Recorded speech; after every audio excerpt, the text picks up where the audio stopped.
तुम ही ने दर्द दिया है। अब अंधकार का क्या होगा? एक के पक्ष में दूसरे को अम्मान नहीं किया जा सकता। प्रकाश है तो अंधकार भी है, फूल है तो कांटे भी है, जीवन है तो मृत्यु भी है। प्रकाश ज्यों ज्यों दीप्त होता है, अंधकार छीन होता चला जाता है। अंधकार ज्यों ज्यों गहन होगा, प्रकाश फीका पड़ता चला जाएगा।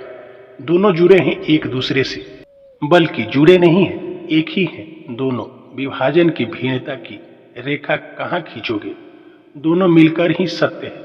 उनकी दृष्टि में सत्य कभी खंडों में विभाजित नहीं है, वह एक है और पूर्ण है।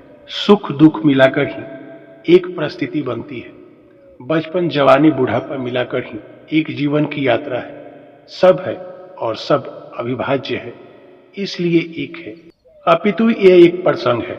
वस्तु का भंडार करते हो तो तुरंत दूसरे प्रसंग में उस वस्तु का खंडन कर डालते हो, तब समझ में लोगों के लिए वे बड़े कठिन मालूम पड़ जाता है। तब ये जितने सरल और सहज है उतना ही गहन और रहस्यमयी बन जाते हैं। और तब लोगों में विवाद खड़े हो जाते हैं कि अभी अभी हाँ कहा और अभी अभी इनकार करते हैं। ये शिखर पर खड़े हैं जहाँ से सभी रास्ते उन्हें तो दिखाई ठीक ठीक पड़ते हैं, परंतु पथ पर चलने वाला व्यक्ति क्या करे? जिनके रास्ते कटते हैं वे आपस में टकरा जाते हैं। जिस तल पे खड़े हुए हैं उस तल से कही हुई बातों में कोई विरोध नहीं है।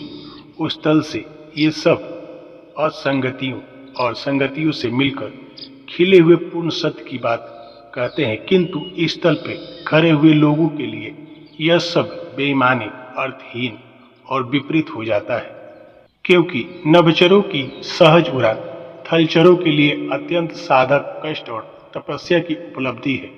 इन सब बातों को, विवादों को, उलझनों को समेटकर स्वयं ही परमात्मा के चरणों में चले जाए और एक दिन सीधे उन्हीं से पूछकर अपनी तथा अपने प्रश्नों की, अन्य जिज्ञासाओं की, उत्सुकताओं की समाधान कर लेना चाहिए। क्योंकि परमात्मा ध्यान में विलय है।